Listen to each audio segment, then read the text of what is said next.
All right, everybody, welcome to stream number 8 as we cover volume 8 of the Mangalorian. We're going to go back and take a real deep dive into Dragon Ball manga volume 8, starting with chapter 90.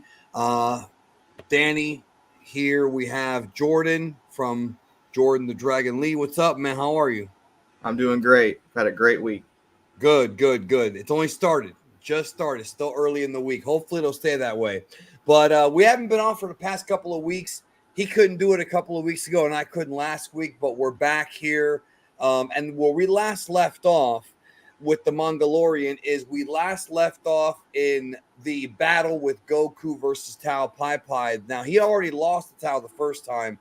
Then, of course, he climbs up he goes in the sacred Karin land, climbs up Karin Tower and does the training, and now the battle continues again. Since we recorded, I rewatched the Karate Kid, and it's interesting how both with the Karate Kid and with Dragon Ball, you have the thing where the master's teaching the student without the student knowing he's being taught. Wax on, wax off, and paint the fence are blocking techniques in karate, and Daniel was taught that by Mr. Miyagi without him knowing that he was being taught that. And then it's similar here with Goku, where he's trying to get the bottle from the cat, but he's also increasing his speed and stamina and agility while doing it. And I've always been a big fan of that. Cobra Kai and the Karate Kid, bro, top tier. I love Cobra Kai. There's so much stuff you can learn about Dragon Ball if you watch Cobra Kai because they use a lot of the same tropes. I mean, it's very clear that they got the whole like Goku Vegeta thing going on with Johnny and LaRusso. Like there's a lot of stuff you can learn about like the tropes that Toriyama is playing on if you watch that show. I mean, Street Fighter is the same way. They all use like the same tropes, and it's awesome. Yeah, it's like when somebody brings up like something involving a character named Sasuke and or a character named Jiraiya, and they're over here talking about Naruto when it's like, no, those names are very common in ninja culture because Kaku Ranger, which came out a decade before Naruto, had the same idea. It's like a thing where they all come off the same olive branch, if you want to call it that. So you want to get started then? Yeah, let's go. Let's do it. Let's go ahead and get in there. So Dragon Ball Manga Chapter 90, Son Goku's counterattack. Tao Pai Pai is trying to kill Upa after killing Bora in the Sacred Karin land, but we're not there yet. Right now, before we get to that Upa thing, Tao now has a new outfit because if you remember, Goku destroyed his previous one in the previous volume. Excuse me. And I'm a big fan of this stuff. Obviously, the anime adds a little bit more to it, but this whole like Tao putting his finger in the guy's head and killing him that way, in a weird way, that's actually in some ways very brutal when you look at that kill. Yeah, it is. So Junior RDZ04. I don't necessarily have a favorite Japanese dub actor. But, if I had to pick, it would be the stereotypical Nozawa just because she's a legend. Like, she's such an amazing person. Like, it isn't even just her voice acting. Like, as a person, her and Rio, I have a lot of respect for. But Ryusei Nakao, the voice of Frieza, is a treat. Even though he sounds the same in everything, it's a great voice. So, yeah. It's a great voice. So Tao returns here. This is the part where now he wants to finish off Upa and get the final Dragon Ball. And then here comes Goku lunging down. I love it. The Olympics are going on right now. And if you look at that angle of Goku jumping down, it's like he's diving off of a diving board. He's got the hands all forward and everything. Let me tell you, I'm going to tell you an embarrassing fact about myself. And it might not be that embarrassing, but I can swim really well. But the one thing I've never been able to do is a proper dive where I can do cannonballs, but like to dive where you basically put your arms forward and you go down like that, I have never been able to do that in my whole life. My brother tried to teach me when I was a kid, and I kept putting my knees up. Do you know what I'm talking about? Like, I know exactly what you're talking about. Yeah. Is that weird that I screwed that up?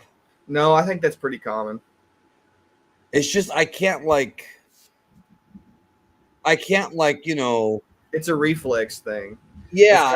It's kind of like how whenever you're trying to do, rubbing your head and patting your stomach at the same time. It's that kind of thing. Like You have to concentrate. Mm-hmm. But I still couldn't do it. Yeah. The art, by the way, I just want to start this off by saying the art in this particular volume is insane. It's also great with the colors as well. It is. But like the speed lines, like the poses, everything's so unbelievably dynamic. I think that's what I like about this volume. Is like all the poses and everything that everybody takes is very, very dynamic. Nothing's like stale. It doesn't feel like it feels fluid, and I really like it. But. Yeah. Is it fear of jumping head first? Maybe. I don't know what it is. So Jordan, check out this guy right here. He said, "You lied. Hulu's not free." He's referencing a video that I made literally 9 years ago where I said you can watch Dragon Ball for free on Hulu. But he's referencing a video I made. Remember what I said? 9 years ago. 9 years ago, he's referencing that. So wow. We're starting the stream off with some real geniuses today, bro. So Goku and Upa, that panel right there is pretty damn epic. And now it's Goku being the hero, Goku with his hero moment. He's got plenty of them. But everything about it is great. Like the smile Goku has, it's adorable, but also determined. And Tao Pai Pai, the way he puts his arm up whenever he's talking to Upa. Yeah, and Upa's reaction to like him coming to save him, it's awesome. Like I love all of it. No, it's great. It's great. And then now Tao Pai Pai goes for the first attack, but Goku, I love what he does here. Goku first goes to the ground, like he leaps backwards, take a flat back bump, and he double kicks Tao Pai Pai up, and then flips right up and go. And the thing that's crazy is, and maybe this is because I've watched the anime more than the manga, but I'm literally, as I see this scene of Goku kicking Tao up, the anime sound effects are what I picture. Yeah. That's the way I picture it. Something to just talk about real quick before we glance past it. So at the very beginning of this scene, Upa is trying to avenge his dad. And if you'll notice, like right afterwards, Toriyama makes sure to put Upa on Kinto-un. And that's to basically show you that despite the fact that he wanted to avenge his dad, he has pure intentions and that he's still pure of heart. Like, I love how Toriyama uses the Kinto-un as a storytelling device without actually ever like putting anything into words, but just like, very subtle. He's clearly trying to send a message there. Upa tries to avenge his dad, and then Goku comes and picks him up and puts him on the Kinto-un, basically to show you that he's not like Tao Pai Pai. He's not a cold-blooded killer. He's trying to do it for his dad, which I think is like awesome. I think that's really cool. Well, I like it because like you said, it's very subtle, and it's not like it's one of those things where anybody who's a kid, because in theory, most children would be pure-hearted because they haven't been corrupted by the world. Mm-hmm. Obviously, some have, but it's one of those things where whenever I think about it, it's like, Krillin fell through the Nimbus. He couldn't ride it, but Upa could. So yeah, it's a storytelling device for sure. I can hear messages coming from your thing. Oh, let me close that out. Let's answer this super chat here from Justin Sullivan. He says, in your honest opinion, which fight between Goku and Tao Pai Pai do you like more? The first fight or the rematch? The rematch, of course, being this one. The first fight being the one from the last volume. I like this fight more because Goku is just more on his game. And there's something that happens here in a second that I really love about this fight. So I'll get into that when it happens. I agree. The rematch, I think, is better. I think the way that a lot of times this happens is that the first fight is usually like a warm-up or a primer for the second one. So Yeah, they hold back a bit. Like Toriyama will hold back. I mean, it's not just him. The other writers of different manga, they'll hold back and then they'll deliver big time with the or remake. even kung fu films. That's a big kung fu film thing.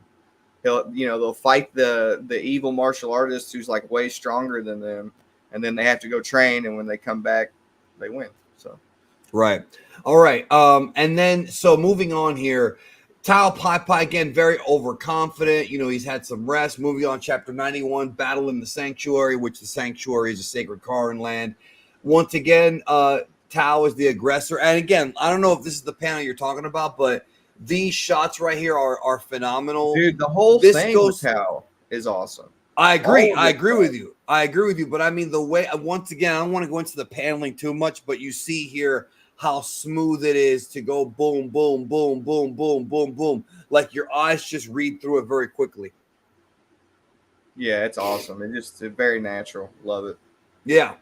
And all of this was well adapted in the anime. Anime adds a few more things. They always add something when it comes to, like, you know, they always add a little bit when it comes to fights and things of that nature, because it's just always like that. So Tao Pai Pai attack, Goku counterattack, down goes Tao Pai Pai, and now his clothes are once again getting destroyed. The ones he just had made, he rips them off, and again, beautiful right here. He's gonna go for the sure kill Dodonpa to Goku. Goku this time, however, puts his hands out to block. The first time he hit him in the chest and the Dragon Ball saved him, the Dragon Ball's not there anymore.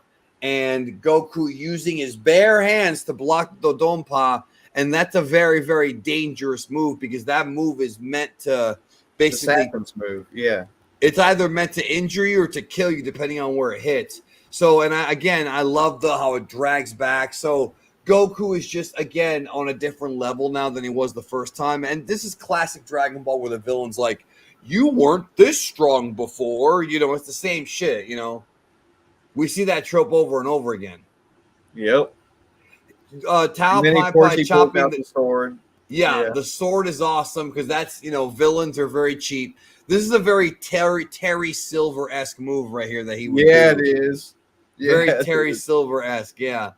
And he chops the he goes for that. Goku misses. Even you can't lift a finger against my sword, can you? But nobody can dodge. But out comes the the Nioibo. Now, Yeah. once again, we talked about this, and we're gonna talk about it more in the future. But the Nioibo is not just some, like, you know, some random stick. It's an actual magical artifact, and because it's a magical artifact, a sword cannot destroy it. A sword just can't slice it in half. Yep. So, you know, that sword, as you can see right there, the Niobo is so strong that Tao Pai Pai broke his sword on it. Yeah, the Noibo is awesome.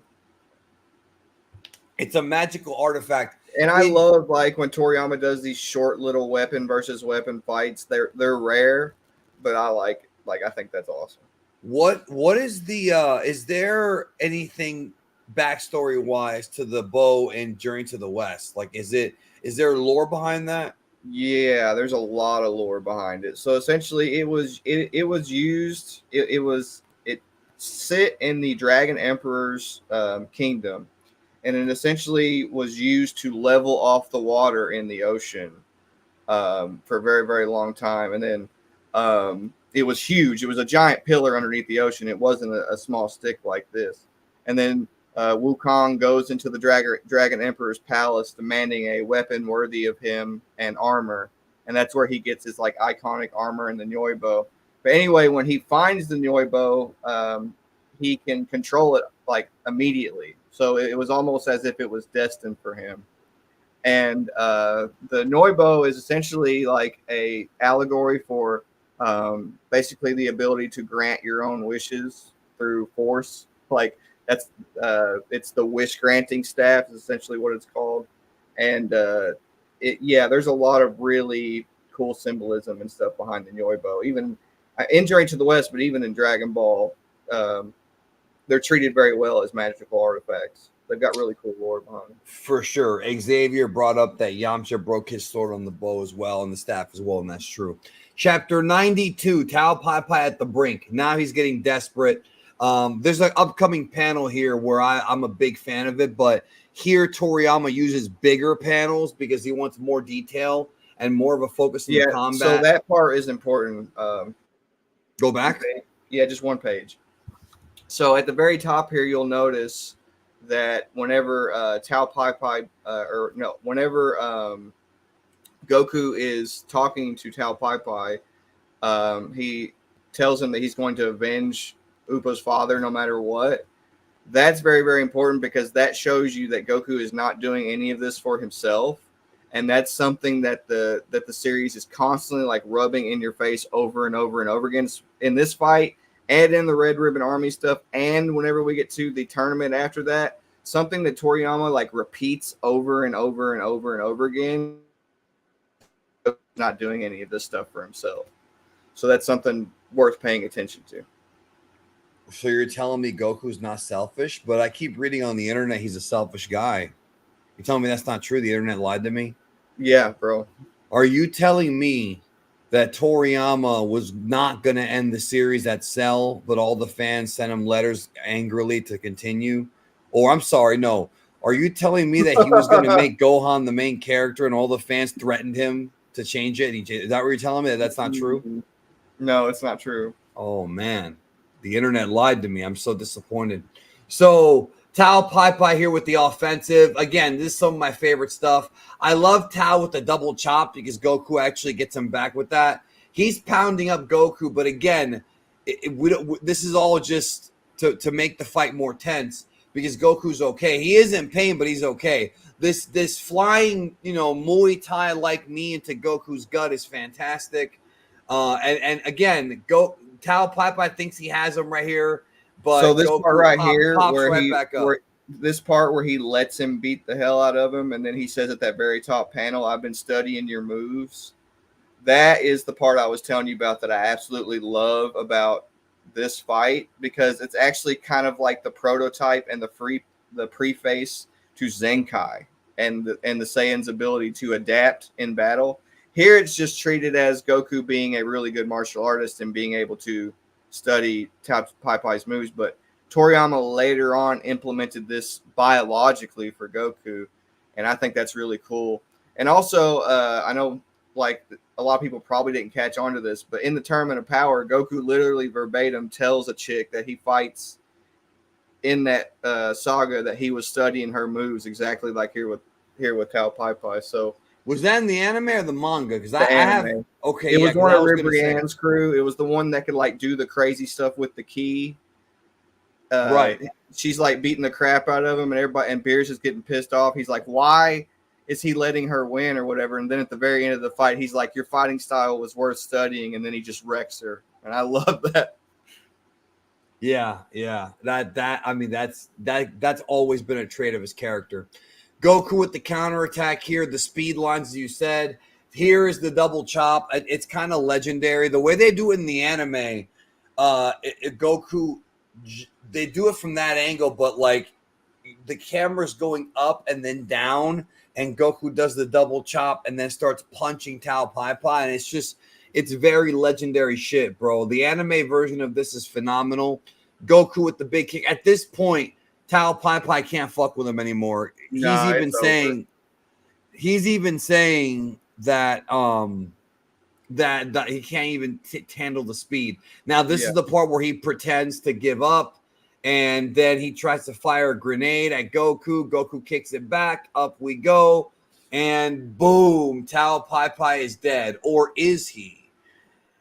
The grenade blows up, and it's over with. I love that Tao Pai Pai was his own doom. Because he gets a grenade, yeah. Yeah, but also something really important to note here is when he begs Goku. It's like Frieza's death. Yeah, when Goku begs, when Tao Pai Pai begs Goku to forgive him, Goku looks at Appa and he's like, "What do you want to do?" And that's another way that Toriyama is trying to point out to you that Goku is not doing this so he can feel something from taking out Pai Pai. and getting revenge in that way. He's not trying to like feel good about taking down Tao Pai Pai. He's doing all of this for Upa and his father. And they exaggerate that a lot in this chapter. Right, yeah. He's doing the right thing. He could have used that wish to bring his try to bring his grandfather back. It probably wouldn't have worked. Yeah. But no, instead he uses it for his friend. And Tao Pai Pai as an assassin is being used as somebody he contrasts Goku. Like Tao Pai Pai is a cold-blooded killer, and he is that for the reason of contrasting Goku as a character. So the idea that Goku is like a cold-blooded killer here is just not the case. He is a killer. He kills a lot of people in this chapter, but he's not a cold-blooded, like, he doesn't love... He was trying to do it for the right reasons. Yeah. Yeah, which we're going to get to now. Chapter 93, Goku's charge. So at this point, now that Tao Pai Pai has been beaten, Goku pretty much says, I have to finish this now. And of course, there's a beautiful montage in the anime that was borrowed from Rocky IV, where Goku's on the cloud and they play a song called Moeru Heart de Redo Ribbon, which is with a burning heart, destroy the red ribbon, which of course the Rocky thing's the burning heart. Yeah.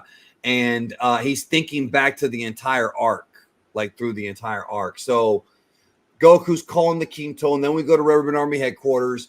Now, one thing the anime does add that I'm a fan of is this situation with Violet as Goku is destroying the Red Ribbon Army. In the anime version, there's extra scenes of Violet taking all the money that they have in this giant safe and looting them. What'd you think about that filler? Because I thought that was pretty fun, but what did you think? I think it was cool to... I'm just wondering whose idea that was.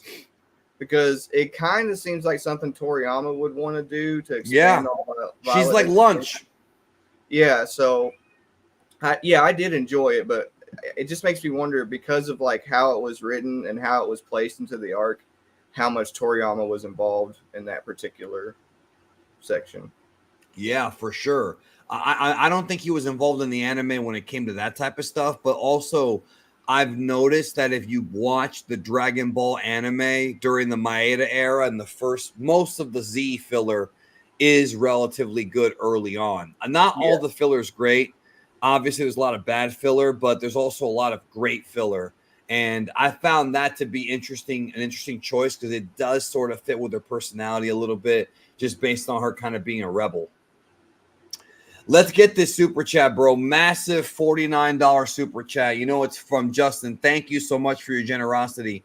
He says, it's funny. Usually when Goku loses to someone, he doesn't typically get to one-up them afterwards. The fact that it's the first villain to beat Goku that our hero got back at makes it all the more satisfying. That's true. It depends, the case-by-case situation. But in this case, it's a very satisfying win. And it happens again in the Piccolo arc, because Goku loses to Piccolo the first time they fight too. But it's also like classic storytelling where the bad guy has to win before the good guy does. I mean, even going back to when I was a little kid, The Empire Strikes Back did that. Goku lost to Vader in that movie, and then he beat him in Return of the Jedi. So what do you think about his super chat? I think it happens quite a few times, but I do think it's satisfying because it's the first time. But like Frieza's a great example. Like he wrecks Frieza after, Frieza does him dirty. Yeah, Frieza beats him up most of that fight until he transforms, then it's more evened out. It is kind of rare, but it's not super rare. I do agree that this is a very satisfying example of that, though. Like, I do agree with that.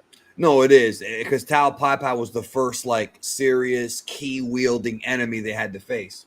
Yeah. So moving on here, the rest of the gang sees that Goku, or they basically detect that Goku's going, so they're going to try and get involved here. Goku's just heading straight for it. Now, anime version of this is phenomenal. Manga version is as well. We're about to see Goku wreck some shit. And I don't know, man. It brings me joy to see, machinery getting wrecked in this franchise, especially by one superpowered guy. They throw everything at Goku, man. They got, surface-to-air missiles. They got a bunch of defense stuff. Most of it's in the anime. And the manga, they obviously go through it faster. They think he's Tao Pai Pai, but it's very satisfying. Wait, Goku's face here, whenever he's flying towards the red ribbon, is so funny. it's almost Like, sadistic but funny. yeah. So the thing is like Goku would be like if Goku existed, and this is something that a lot of people don't think about, but due to the fact that Goku was taught Budo, he would be unbelievably dangerous because he feels justified in immediately wiping out somebody who's doing something wrong because that's what he was taught by Roshi. If somebody is doing an injustice in the world, you're supposed to not let it like affect your thoughts. You're not supposed to let it like make you want to take revenge. You're supposed to just stop it immediately without any thoughts at all. You're supposed to just take people out without thinking about it too much because they're doing something wrong. And the idea that a character like Goku would exist, who's running around just wiping out people who are doing injustices without a second thought, like it's scary. It would be scary. You can understand where the Red Ribbon Army is coming from. Like it would be terrifying to have somebody like that. You cut out there. I don't know if your internet's bad or what. You're back now though. Are you on Wi-Fi? No, I'm plugged in, but That's, it would be. I was basically just saying Goku would be terrifying in this scenario. Like he would be terrifying to the Red Ribbon Army. Absolutely. If he was able to defeat the most dangerous assassin in the world, I'd be afraid too. Obviously, here with these panels, it's just the rest of the crew realizing what Goku's going to do. That top right or that top left panel of Goku looking like a bad. I love it too. Yeah, and they're terrified about what their fate's about to be. So Xavier says, "What fight do you guys like more? Base Kaioken Goku versus Final Form Frieza, or Super Saiyan Goku versus 100% Frieza?" It's kind of one big fight, really. Yeah. Well, I do like whenever Goku gets the one up on Frieza. It is awesome. In the manga, I think the Super Saiyan part is better because it has less BS, but also the anime does have all that bullshit where Bulma and Captain Ginyu change bodies, and it's just kind of cringe. But there's also that infamous speech that Goku gives in Kaioken. One thing I will tell you, I don't know about which one I like more, but one thing I will say is I do feel like the pre-Super Saiyan part of Goku versus Frieza is oftentimes slept on because those first few, the early part of the fight where they're testing each other is a lot of fun to watch and read. It is. It really is. It's a great time. It's a great time. Chapter 94, Goku's Assault. Goku's smooth assault, which I think is a funny way to describe that. And here it's just complete destruction. I mean, he just shows up. You got a bunch of dudes dressed like various movie characters like Rambo and shit like that. Guns do nothing on Goku. He's just going through them one by one. Now, it's not necessarily the case that he's killing all of them. In some cases, just knocking them out. But obviously, in some cases, they're dying. Like right here, for example. Well, yeah, the whole point of him killing them with the whole point of him defeating the Red Ribbon Army with a burning heart, like the song, is that he is in a state of like he's in adrenaline, like he's just running in there with his heart beating and wiping all of them out, like. And a lot of it is in self-defense because they're firing, even though he is an intruder. They are firing at him first. Yep, that's true. It's like the scene from Top Gun. Do not fire unless fired upon. They fire. If you were in that, because in the anime, I'm pretty sure the scene where there's a guy who's about to fire but then runs away. It's not like Goku went after him to kill him. He just let him go. It's like, okay, this guy learned his lesson. Goku will spare you if you leave him the fuck alone, bro. Yeah. He will. And again, there's much more to this in the anime. There's way more scenes. But Goku very rapidly is getting to the leadership of the Red Ribbon Army. And this is, just to point it out, this is a reference to whenever Sun Wukong invaded Heaven's army. Oh, is that what it is? Okay. Yeah, he essentially did the exact same thing that Goku is doing here. He went in and just completely wrecked everybody, and he was an absolute savage, and everybody was terrified of him. This is like a role reversal because in that scenario, he's the bad guy, right? Because he's invading heaven. Yeah, Wukong is a bad guy for a lot of the story, isn't he? Yeah, and he has his own army who is more like the Red Ribbon Army than anything good. because he wants to take over the world too. He wants world domination too. So this is like a really cool role reversal where, the Sun Wukong-esque character is the good guy. Like that's what Toriyama's pulling here. Right. Goku could not be evil. It doesn't work that way. Goku Black is not really the same as Goku. Justin Sullivan says, "Oh, look, Jordan was right. Winnie the Pooh joined the Urban Army as well. I wonder if he's vindictive over Goku killing Tigger in the previous volume." He's talking about the bear. Yeah. There's a lot of animals in the Red Ribbon Army, but yeah, they're around. Okay, so chapter 95. What a name, bro. Talk about spoiler. Commander Red dies. Yeah. Just whatever. Again, that's legendary right there. I just love. There's not much for us to analyze here. All we're doing is really admiring the art. Yeah, the art's amazing in this particular part. Right. It's all we're doing is just looking at the art and how awesome it is. And Goku here comes a missile. I mean, that's not gonna hurt him. You jerks. They think they got his ass. Goku smashing this dude with a table. Yeah, dude, that's brutal. Wow. Yeah, no, see there it is. They're running away, and he's letting them leave. He's not going after them because he probably thinks in his head, "Oh, they'll leave me alone," and they did. Exactly. Toriyama does a lot to point that stuff out because he doesn't want you thinking Goku is like Tao Pai Pai. He wants you thinking the opposite. Yeah, these are not innocent people. These people that Yeah. Goku's fighting are not innocent people at all. Okay. Let's see here. This is the part right here. This part, the way it's portrayed to me, always came off like the most James Bond thing that they've done, especially since, of course, Commander Red is literally inspired by Blofeld and Emilio Largo and James Bond villains.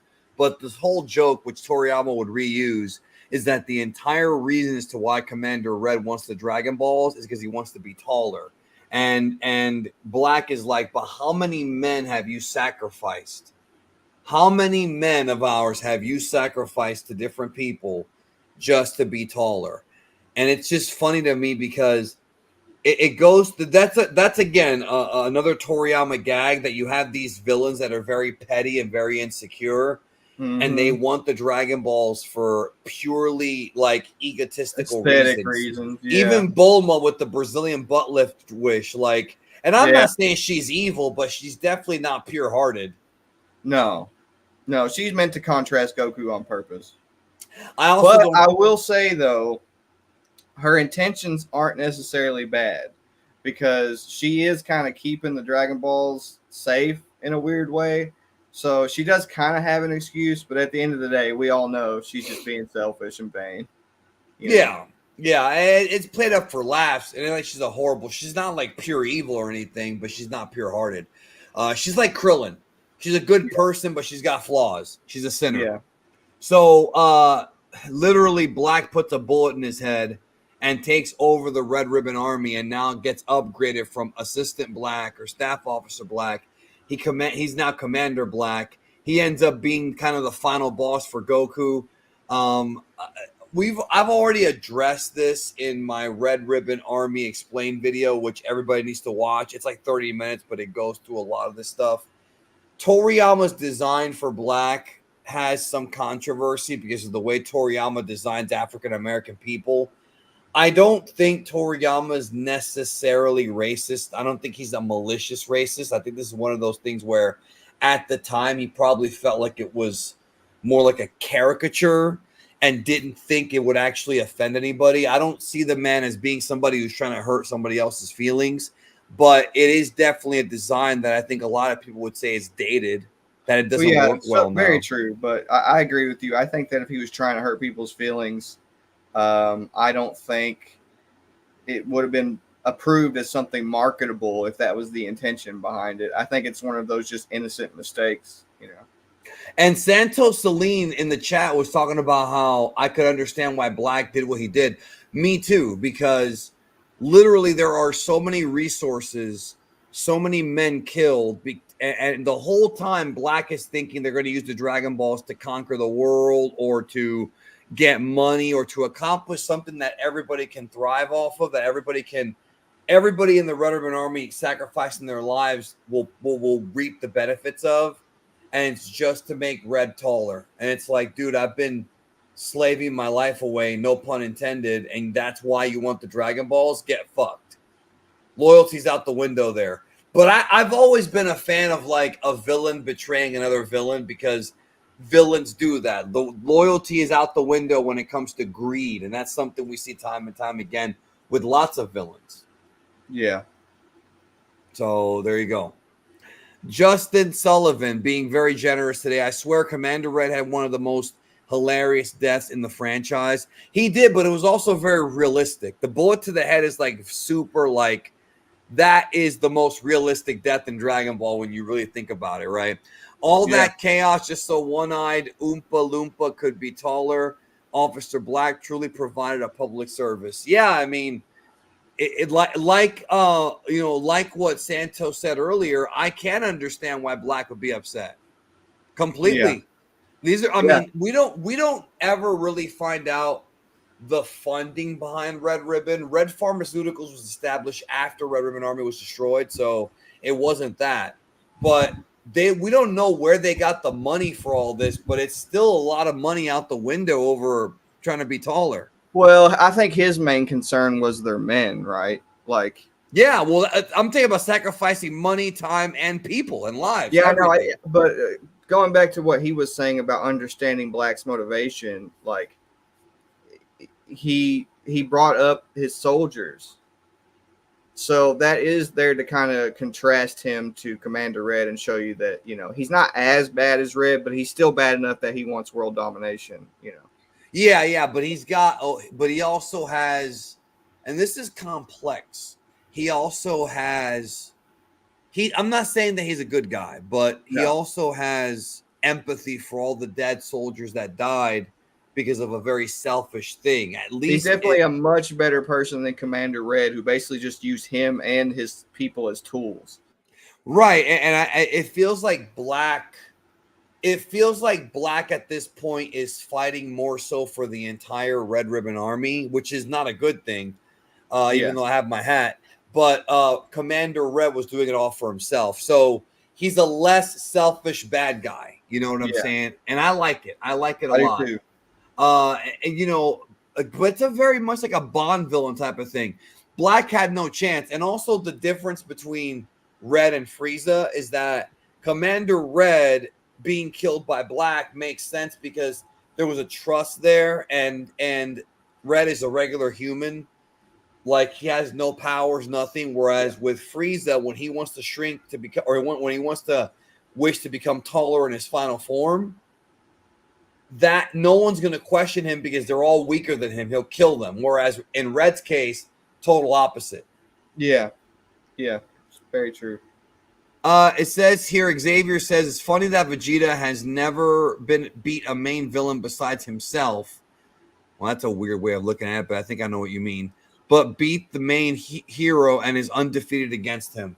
Yeah, I mean, that's just funny storytelling, I think. But Vegeta, a lot of people want Vegeta to beat a main villain, which at this point in Dragon Ball, in the Super era, I think it needs to probably happen. But in the original story, in the original manga, Vegeta was never the main character. It was always Goku and for a time Gohan. So Vegeta's purpose there, Vegeta's purpose throughout most of Dragon Ball, and we're going to get there as we get into the Z portion later on in this series, is to be sort of an example of what not to do. Vegeta is an example of how not to behave for the audience, and Goku's an example of how to behave. Yep. It's like the Wukong thing. It is. So, there we go. Okay. All right, moving on here. Again, there's no chance. So, Black instead utilizes one of my favorite pieces of equipment, and that is the Red Ribbon Battle Jacket. The Red Ribbon Battle Jacket, we see it make a cameo in Superhero.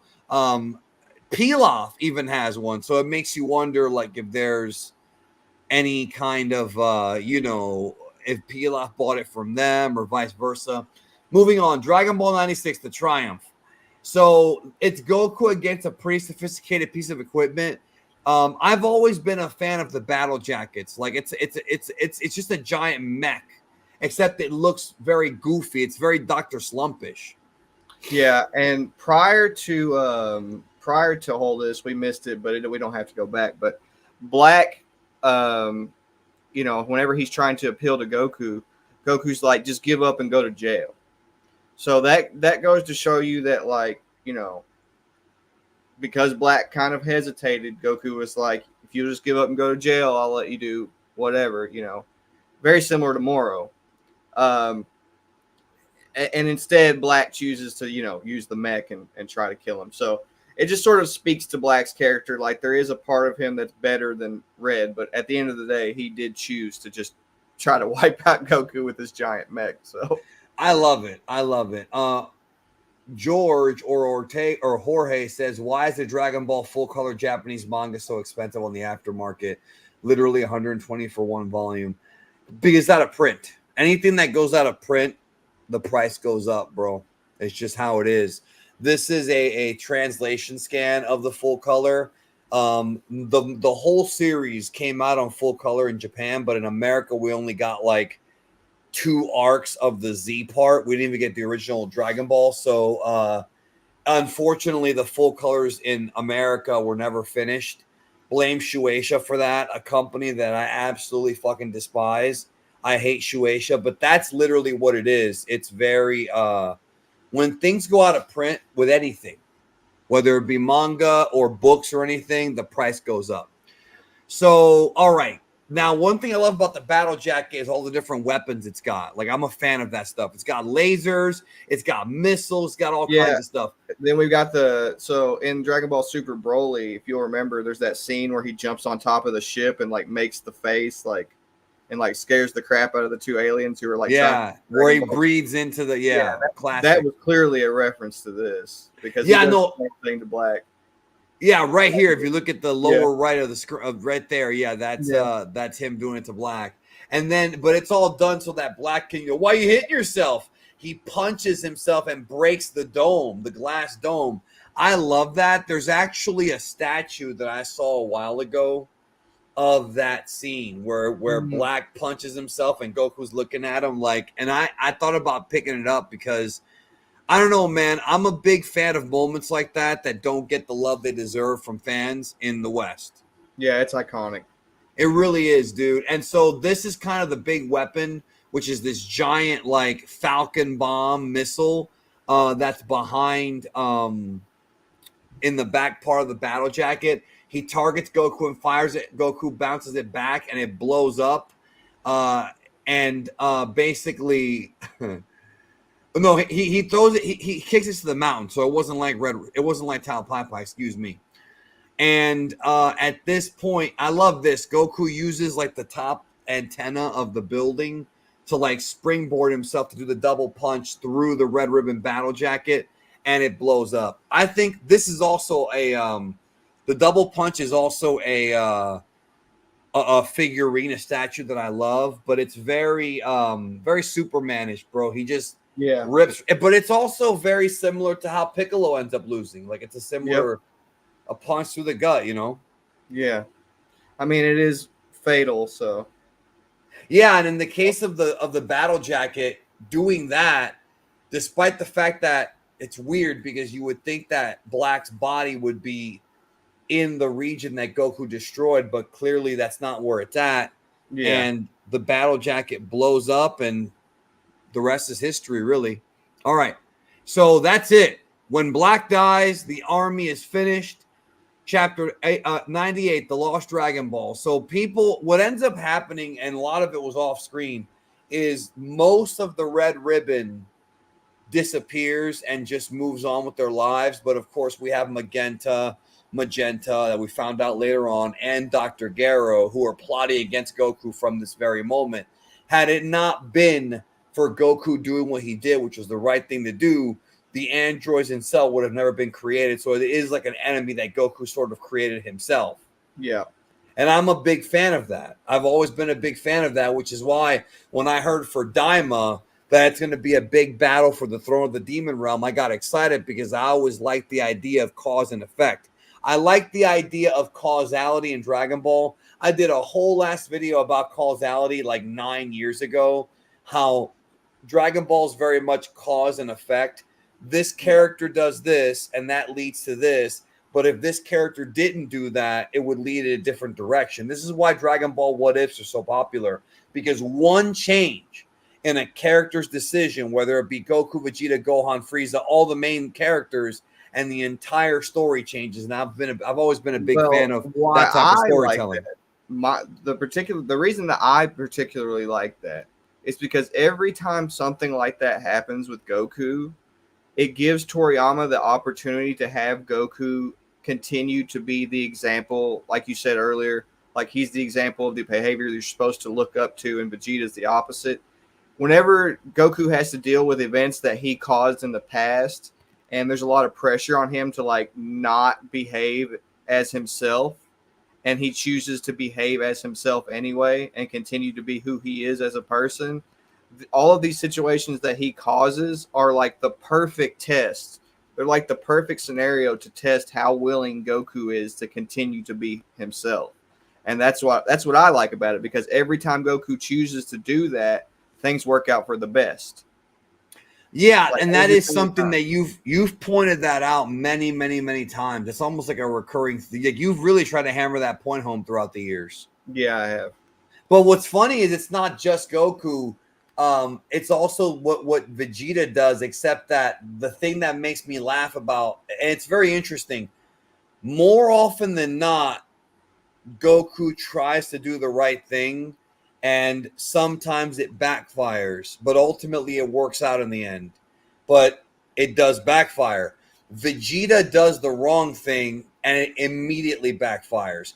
Goku's, like, I guess, causality is something that happens down the road, whereas Vegeta's happens almost right away. Like, for example, when Vegeta lets Cell become perfect, Cell smashes him right away. We don't have to wait for that fight. They don't make us wait till the Cell games. Cell just obliterates him, because like Vegeta's gonna pay right away, and with Goku, it's usually way down the road that a villain tries to enact revenge on him. Yeah, the way I put it is, but I always like that.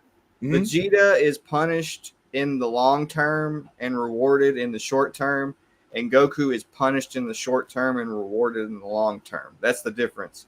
Like, Vegeta gets rewarded in the sense that he's continuously getting stronger, right? He's at least growing as a fighter, but he in the long run, he's punished constantly, like all the time. Whereas with Goku, he gets like short bouts of trials that he has to deal with, but in the long term, everything always works out better for him. So that's kind of the difference. Yeah, but in the long term, there's also bigger problems. It does still work itself out, but destroying the Red Ribbon Army, the Red Ribbon Army can always be, was a threat at one time, but in Goku doing what he did, which was the right thing to do, he created a much bigger problem, because when the androids and Cell show up, as we saw from the future timeline, things get really dark if they weren't stopped. Yeah. So it's at that point, we're way beyond just world domination. Now it's like in the enslavement of mankind. It's not even about money anymore. Yeah, and I think that's why Goku sort of like, he falls into the habit of using the Dragon Balls, because the Dragon Balls are kind of used as a conduit for Goku's pure heart to, like, essentially, like, if it wasn't for who Goku was, he wouldn't use the Dragon Balls constantly to make up for the things that's happened that he accidentally caused, right? But because he has a pure heart, he's constantly going after the Dragon Balls and trying to rectify everything. So Goku's interactions with the Dragon Balls are kind of a conduit. They're like a plot device to show you, like, the entire reason that Goku gets the Dragon Balls at the end of the day is because of who he is and because of how he acts. So despite the fact that Goku does cause a lot of chaos, at the end of the day, he is like a deity in the sense that he does cause a lot of chaos, but at the end of the day, he always restores everything back, and everything's better than it was before. Yeah, like, that's the point that you brought up the androids. 18 married Krillin. 17 saved them during the Tournament of Power. Like that's just how it goes. And Long-term rewards. And the 17 thing was way later. That was super down the road too. That wasn't even planned originally. Yeah. So the story now is we have the reunion of the Dragon team, and they have to find the final Dragon Ball, but the radar's been busted, and they need to find the last Dragon Ball so that Upa can and Goku can wish back Bora. And he's got 6 of the balls. He wants the last one. I actually like this because most of this arc is just Goku by himself. So seeing him reunite with his friends is awesome because they're absent for most of the arc.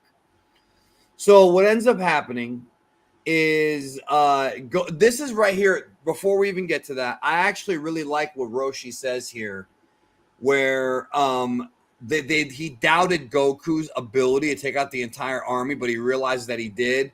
And this is kind of the beginning of something that would pay off in the next tournament, which is Roshi realizing that the next generation is taking over. The next generation is getting stronger. Yeah. Yeah. Right. Okay. Moving on here. Hold on a minute here. I'm trying to pick up this is that part. Wait, did I go too far? Oh no, I didn't go too far. No, this is where they find out about Baba. Yeah, right. This is where we find out about Master Roshi's sister, who happens to be a demigod which is, I don't even know how that happened. It's people have often wondered how it was that, I know that Roshi's, yeah, he's the god of martial arts. Bro. I know that, but he's not a god. She went to the point where she's actually a demigod between the world of the living and the world of the dead. That's kind of a big position. So the question is, who came first? Was it, Baba? First of all, I don't even know who's older. I don't remember. I genuinely don't remember. But I would assume Baba is. Did she already have that job before Roshi practiced martial arts? Did she always have that job? I think Toriyama had some kind of epic journey that they all went through planned in the back of his head. And I think that like what we're seeing is like the end result of like a series of events that Roshi and everybody else went through in the past. I think in his mind, he was trying to do what he always does, where he builds lore that he can play on in the future. And he just never did that with Roshi or Baba. But I think that it's pretty clear by, the events that Roshi has been through, the fact that Baba is his sister, that Roshi had been through some supernatural things as a young man. Yeah. And that he went through some sort of adventure. And I think that's where Toriyama's head was at. So I think it's likely that Baba got that position due to going on some sort of adventure with her brother, Yeah, no, I mean it's something I wish they would have explored more, but a lot of these characters just don't have backstories. Some do, some don't. Like we don't know anything about who their parents are. Like Roshi and Baba, we don't know anything about Krillin's parents or Yamcha's parents. We only know about Bulma's parents and Goku's parents. We don't even know Vegeta's parents. Like we except for his dad, we don't know anything about his mom. I remember there was a guy on Twitter who was like, and he's a good guy. He was like, you should do a video about Vegeta's mom. I'm like, there's nothing to say. We don't even know what she looks like. Yeah, like, what's the video gonna be about? We'll talk about how she could have escaped Planet Vegeta. So you want me to write fan fiction? Like, just say write fan fiction about Vegeta's mom. Like, anybody can do that. In fact, it's been done before. Tons of fans have done that. But I can't really do a video, not with the content I have on this channel, about that. You know what I mean? Right. About that. So we find out about Baba, who can find anything, including Dragon Ball. Chapter 98, the all-seeing crone. So the whole crew, basically. First of all, Goku, I actually love Goku with those clothes on, bro. It's adorable. He looks like he's about to drive a taxi. You see it in the lower right? Yeah, I think the outfit might be a reference to something, but I don't know it offhand. I don't know it offhand either. I have to check Derek's book because that's something he would probably have in there. But so at this point, they go to Sacred Car Land to pick up Upa. Everyone's going to Baba's place, and I'm glad they did because they did not know what to expect. They didn't know what they were going to run into at Baba's place. Yeah, and this is one of those scenarios where Goku making friends is the entire reason that he's successful. This is another one of those scenarios that we were just talking about where Goku's actions are what caused success in the series. This is very similar to scenarios we've seen play out multiple times throughout the series. The entire reason that Goku succeeds going forward is because of everyone around him. And the entire reason that he has everybody around him the way he does is because of who he is and the effect that he has on people. And that's something that Toriyama like plays on all the time. Yeah. That's the edit that I just remembered that. Okay, so first of all, I love the architecture of Baba's place. It's like on a little island. What is there like some kind of reference here with that kind of architecture? I think the pyramids are I think that they're slightly referencing horror films. Well, like, that I know, but I mean I'm talking about the location. Oh, no. The location as far as the aesthetics is completely original on Toriyama's part. You think so? There's no reference to something else? I don't think so. I don't think this is a reference to anything. I haven't seen anything because if you look at the architecture, it's a mixture of different cultures' architecture. Right. Definitely. It's not one particular culture. It's like, I think this is Toriyama being creative. For sure. It also feels a lot like a JRPG type of thing. Yeah. Like a town you would see in a JRPG. So these little ghost guards, I mean, it's sad to me that people got to know them through Dokkan and not from actually watching the fucking series, which you're supposed to do. But hey, what do I know? But this whole thing is they're getting in line because they're doing a tournament. I love that, they're over there. You coward, I'm scared. And of course, Baba knew they were coming because she's a fortune teller. Yeah. 10 million zenny. So they're going to have to go through this little tournament where it's 5-on-5. It's Goku's group against Baba's group. I'm a big fan of this because me too. It's a mini tournament. It's not a Budokai, but it's different. Yeah, one thing I love about the original Dragon Ball is the constant transitions between tournament arcs and action arcs. Not that Z didn't have that. Not as much. Not that Z didn't have that at all. That's what I was getting ready to say. But every time a tournament arc would take place in Z, it always turned into an action arc, and I love like a pure like tournament arc. Yeah. No, I do too. But this version of it, this is more like the Universe 6, Universe 7 tournament in kind of the way it's set up. But the 5 champions, so it's Goku, Krillin, Yamcha, and Upa's there, and Roshi's not fighting, which he wasn't even there. But Puar, I mean, what's Puar gonna do? Krillin is there as well, and they have to face Baba's, 5, but we don't see them yet. She introduces them one by one. So all of these characters are literally, as Jordan said, borrowed from Universal horror movies.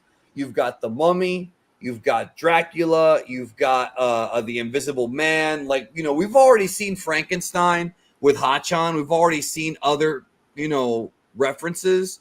Yeah. But now we're seeing the rest of them. We've talked about this before. Toriyama likes all types of movies, both Asian and American cinema. And if you look at this shot right here of Vampire Man, Dracula Man's what he's called.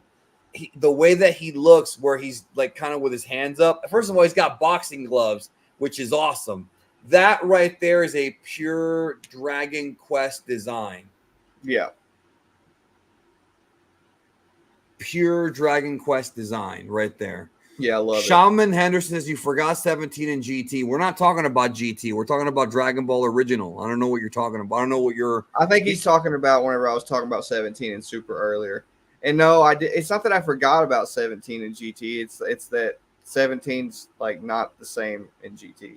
Not even close. He's a different person altogether. He made that appearance, but nobody forgot. It's just we didn't see the Tournament of Power was just different. There's no reason to bring up GT. Yeah. Like if we brought up every single comparison with every single like character, even if he had like very little of a role in GT to begin with, anyways, the one arc. Yeah. So like, if we were to do that, bro, these streams would be 10 hours. Like we just Yep. don't have time to go through every single. Well, remember G17 did, like we just don't have that kind of time. So this I enjoy. Krillin is stepping up against him. He can become a bat. This type of fight differs a lot from the Tao Pai Pai fight because this one really is played up for comedy because each of these monsters has their own strategy and their own techniques. I'm a big fan of this, but again, it's a part of the series that is often forgotten about. The part where Dracula Man bites Krillin in the head, bro, and he bleeds from the top of the head. Yeah, I actually so wanted to talk about that. So the next page, Krillin is saying a prayer. We're going to get there. Do you want me to get there now, or do you want to wait? Yeah, we might as well. Okay, because this is all like, excuse me, he's sucking his blood. Yeah, and he's struggling and flying around. Yeah, see, and that's the part right there. Sorry about that. That's the part right there with Krillin's head gushing, which is nasty. Are you talking about the Buddhist prayer right here? Namu Amida Butsu? So this is just goes to show you how much Toriyama understood this stuff. So the whole entire purpose of this prayer is to prevent when your heart gets excited and your blood is rushing to your head, you're more likely to make irrational decisions because essentially you're becoming an extension of your ego and your survival instincts. But like the entire purpose of this prayer is to prevent your heart and like being excited, like preventing it from having an effect on your conscious thoughts and making you do evil things. So Krillin's using it to try and slow the blood flow to his head, which is a really cool, like biological thing that he's doing. But the actual purpose of this prayer is to prevent you. It's basically to calm you down so you can think rationally and clearly, and you're less likely to do evil things. So, and that right there is something that there is no way you could have known unless you understand like that culture, like that does not translate well to Western culture because so many of us are ignorant about Buddha, because in the West the big religions are the Abrahamic religions, Judaism, Christianity, and Islam. Buddhism, I mean, there's obviously Buddhists everywhere, but this is something that is so cultural to the Far East that there's just no way that you would know that reading Dragon Ball as a kid or, you know, just being a casual fan. There's no way you'd know. Yeah. I mean, it's pretty clear that he's using the prayer to calm himself down. But in terms of like the details, you wouldn't know. But yeah, so like it's the source of evil in Buddhism is very, very different than in Christianity or any of these places. Yeah, it is different, and I sort of like their philosophy. It's a psychological idea. Like whenever you're excited and your emotions are taking over the way you think, your conscious thoughts, that's when you do evil things within the Buddhist context. So, and I think that's a very interesting idea too, and I actually agree with it in a lot of ways. But well, that's why, and I don't mean to turn this into a life lesson thing, but it is something that we can learn. Even if you don't believe in Buddhism, this is something that, or you don't follow the faith or the philosophy, this is something that can be learned because there's actually a lot of metaphors to that in other religions as well. My point is, as men, and I say this because I'm relatively certain that the majority of the chat is guys. We have women viewers, but it's a very small percentage. Dragon Ball's a guy's thing. As men, one of the lessons that we have to learn that unfortunately people are not learning nowadays, a lot of the younger people, is something that is crucial when you become older, and that is emotional self-control. Emotional self-control is a big deal when it comes to relationships, when it comes to business, when it comes to anything. Your health. You have to be able to control your emotions, and it takes time to learn that. It takes time. It's not something you can learn overnight. It may take therapy and meditation or whatever. There's a ton of ways to do it, but as you grow older as a man, you need to learn emotional self-control because a man who doesn't know how to self-soothe and is not emotionally rational and is not emotionally centered is prone to make mistakes. And you're going to make mistakes in the business world. You're going to make mistakes with women. You're going to fuck up without realizing it because you can't control your own fucking emotions. And unfortunately now we live in a society where it's encouraged for men to be more emotional, which you can be more emotional privately, but work towards being able to control your own emotions, because there's nothing wrong with being emotional, but there is something wrong with letting that emotion control you into doing something bad. For example, some guy at your job tries to get you fired. Emotionally, you want to go up to him and knock his fucking teeth out. But if you do that, you might be doing some fucking jail time. You might get sued. So in your head, is it worth me knocking this motherfucker's teeth out to get sued? That's an example right there of emotional self-control. You got to be able to control yourself. Yep. And that's a Buddhist principle. That's why they are the core. That is the core of Buddhist principles, to be honest. It's like it's the same thing. But it's true though. It's very real. Like, you know, I want people to understand, I'm not saying that like you become emotionless, because as a human being, unless you're a sociopath, you obviously can feel emotions. It's more about controlling how you soothe and how you react. Yeah, it's more about that. If some asshole does some fucked up shit to you, you might fantasize about shooting him in the head like Black did Red earlier in this volume, but you can't do it because you're probably going to go to prison forever. So, you know what I'm saying? Like emotional self-control, man. Same thing with business. So,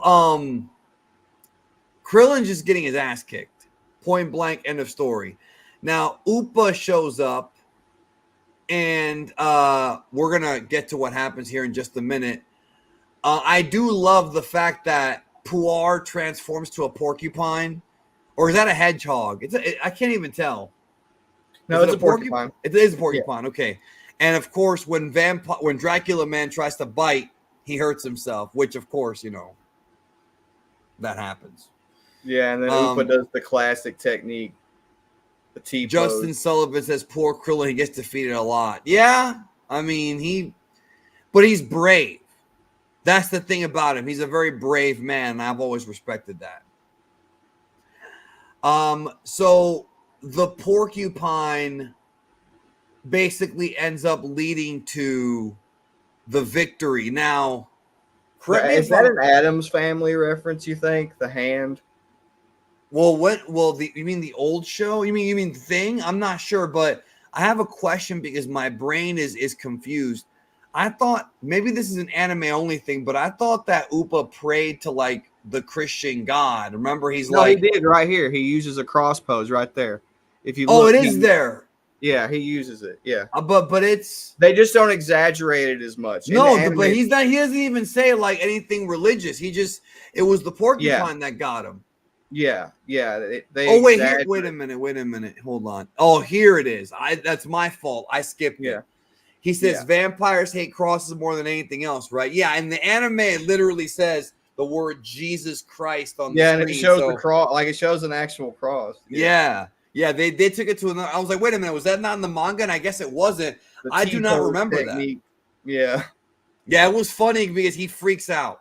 And that leads to him losing. And so up next is Yamcha. And I love chapter 100, Battle of the Bleeders. That could be taken the wrong way, bro, so much.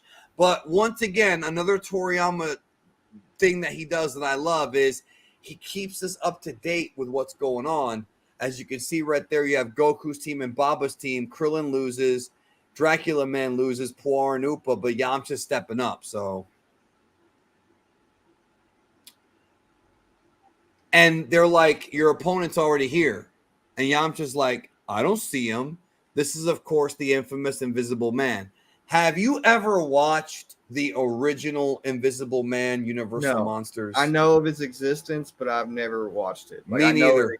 Me neither. I'm with you. Like the only ones that I don't even think I watched them all the way through. The other ones that I've seen at least bits and pieces of are stuff like the Bela Lugosi Dracula and like Bride of Frankenstein, stuff like that.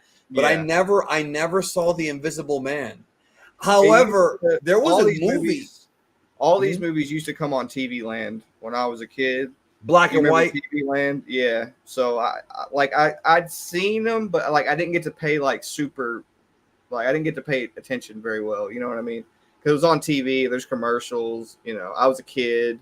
Same. You know? Same. Yeah. No, it's not something that as a kid you can really like unless you were born in that era. Because like I didn't come to appreciate black and white movies till I grew up. When I was a kid, I couldn't watch black and white. But when I grew up, I paid for a black and white movie earlier this year when I went to go see Godzilla -1 minus color.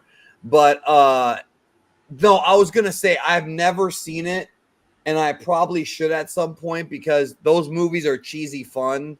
And the one movie that I saw as a kid that I always wanted to watch again is Monster Squad, because you think the Avengers were the first ones to do this cinematic crossover shit. No. Monster Squad has Dracula, the Mummy, the Wolfman, the Creature from the Black Lagoon, and Frankenstein monster working together as an Avengers team. And that was done decades before the Avengers, dude. Yep. I always wanted to revisit that movie. So Yamcha cannot battle an opponent that he cannot see. Now, every Saturday we do the Twitch streams, which this Saturday we're going to continue to do the Twitch streams where we watch the original anime. So on those Twitch streams, we just got to the part where Goku is learning about how to fight without being able to see, how to sense ki. At this point, which is the most important lesson Goku would learn up until that point. Up until this point of the series, we're not there yet. This is after the Piccolo arc when Goku's training with God, with Kami. But during this time, none of the main fighters really learn how to sense ki potently. So because of this, Yamcha could not sense the Invisible Man. However, if you were to take Yamcha from the 23rd tournament or Yamcha from Z, he would destroy the Invisible Man because by that point, he can sense energy, doesn't even need to see to win. Yeah. So I just wanted to point that out. It is comedy to me. This to me does play out better in the anime, but it's comedy that he's trying to like hear. He's trying. Oh, I thought he was going to say Toriyama's drawing a fight where he's fighting nobody. No, that too. But I'm saying he's trying to hear, and it's just not working, and it almost becomes like a Three Stooges routine. Yeah. Because Invisible Man's fucking with him, bro. He's just fucking with him. Now, this scene right here is quite controversial, and I talked to Jordan about it this morning. What ends up happening is Krillin comes up with a plan. Now, Master Roshi is already there, but in the anime version, didn't Goku go get Master Roshi? I think there was he went and got him here too. We just kind of glanced over it, but yeah. I must have. I haven't. We're trying to get through this without reading every single panel, but it is pertinent. So, bottom line, Krillin gets an idea that I think is a definitive Toriyama gag, like one that is just classic. And it's right here where Krillin basically moves Bulma in front of Roshi and lowers her top. Roshi's nose bleeds, and the blood is able to cover the Invisible Man. Now, only Toriyama would think this up. Yes, Toriyama would think this up. Because there's of the nobody else thing. Who would think this up. Just that man. Like but now I want to discuss this whole scene with Bulma's tits. So, in the Japanese manga, which we're reading, you see the nipples. There's no censorship there. You clearly see her nipples. In all the Viz releases, they drew like a bra on. So Roshi's looking at her bra. And I've had people tell me, no, bro, my Viz version has the nipples. Oh, yeah? Go look at it right now. Oh, no, it's covered. I'm like, no, you thought it had it because you saw the nipple image online. And so your brain kind of fused the two things together. It's like a Mandela effect. In the English Viz versions, you do not see her nipples. You have to have the Japanese manga, whether it be the Kanzenban, the Tankoban, the full color, whatever, to actually see it. And if you're wondering, because there's always people like this, isn't this fucked up because Bulma's 16 and all that? Yes and no. It depends on your perspective. In Japan, 16 at that time was the legal age of consent. So in their culture, 16 is like 18 here. So you have to keep that in mind. In that, Well, not just that. Roshi's antics have never been treated as a good thing. Well, no, but I mean the fact that Toriyama's drawing a 16-year-old's breasts, like that's the whole thing, and it's I never saw it that way. No, she's not 19; she's 16 at this point. She's not 19 till the next tournament, but the point is that I mean not the next tournament, the one after. But basically, some things in Dragon Ball are dated, is what you're trying to say. Well, it's not so much that. It's like you have to think about it culturally. Like if the age of consent is 16. Then a 16-year-old to them is an 18-year-old to the rest of, to the Western world. So they don't view it as being bad. So getting offended at something like this is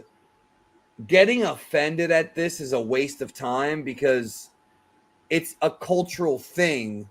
Now, obviously, there are some cultural things out there that, like, for example, some cultures believe in slavery. Some cultures believe in physically assaulting homosexuals just for being gay. That's all wrong shit. But this is a gag in a manga. It's not like Toriyama sex trafficking underage girls here. Right. This is a gag in a manga. And in most of those cases, those societies are not they're not developed societies like Japan either. So right, and not just that, but also, and it irritates me because it goes back to that emotional thing. People nowadays are way too emotional and not rational, and they don't understand. It's just a manga at the end of the day. She's just a drawing at the end of the day. Toriyama is not drawing Bulma's tits for us to jack off to, even though I'm sure some people have. I haven't. You have my word on that. But Toriyama it's all a gag. This is all being done just as a gag. And showing tits and even kid dick in a comic book in the 80s and 90s was acceptable in Japan. Not so much now. Again, you have to remember it was decades ago. And if anything, Japan's gotten more progressive. So, yeah. I just don't think it's worth and again, it goes back to the whole emotional thing. As a man, you only have enough fucks to give. I don't think it's worth getting offended at something like this when there's real problems going on in the world right now. There's real issues that have to be addressed. It's a page from a comic that came out decades ago. So there you go. Anyways, the blood covers the Invisible Man. He's fucked. Wolf Fang Fist. He just is pummeling him. And I love in the anime how they use the sound effects. Like it's total Street Fighter 2, fighting game, aesthetic, even though it was before Street Fighter 2 came out. And Bulma here, obviously very upset at Krillin using her as a sex toy. I mean, it's not really as a sex toy, but he is, objectifying her. Yeah, he is. But again, it's so, I can't get offended at this because it's a comic book, like whatever. So this right here leads to the Invisible Man basically getting walloped. He got walloped, and that is the end. That is the end of the volume. That's it. We're done. This is the end right here. So this volume ends with Bulma getting topless for a moment. I'm sure people are happy about that. But yeah, I really enjoy this little mini arc. It technically is still part of the Red Ribbon Army because the way I view it, when Bora gets resurrected, that's when the Red Ribbon Army story ends because he was killed in that arc. So like it's sort of like a book ending thing. You don't have to view it that way because officially the tournament the Baba tournament's a separate arc. Yeah. But I like it. I mean, we haven't even got to Mummy Man yet or Devil Man, and of course, I'm looking forward to all that stuff. So. Yeah, that's volume 9 coming up. We'll do it next week or the week after, whenever. Probably next week we come back. But this was a shorter stream than expected. But most of the manga was just action this month. I mean, there wasn't that much to break down. You know, was there anything you wanted to revisit about this chapter that you think we should? I think I pretty much covered everything I wanted to cover. I really like the pacing of this particular volume. It's very easy to read. Yeah, you can breeze through it, so it's no wonder the stream was shorter than usual. I was expecting that. What's funny is the Dragon Ball manga has a lot of chapters, right? It's like 500 or whatever. I lost count, but like the whole thing, we're going to talk about Pilaf Taboo, the entire story, Dragon Ball and Z. And I think people think, wow, that's a long series, but it's not that hard to get through because there are volumes and chapters that are so easy to breeze through. However, as I'm older now and more familiar with the story and very familiar with it, I like to, whenever I take a look at this in my spare time, whenever that is, not all the time, but like when I do like to admire the art because it really is just, Toriyama makes it seem easy when this type of talent is hard. I mean, this man can draw any pose from any direction. It takes people years to learn how to draw like that. So the dude's definitely a prodigy. Yeah, he was. That's why he gets so much love. So yeah, man. That's it. We have wrapped up Volume 8. Volume 9 is next. Any final thoughts, Jordan, before we get out of here? No. I appreciate everybody's participation. Thank you guys for stopping by. Don't forget to check out both of our channels, and we'll see you guys in the next video. And don't forget to be there Saturday for Twitch because we're doing more of that awesome Goku Training in Heaven. 2 episodes this week, so it should be a good time.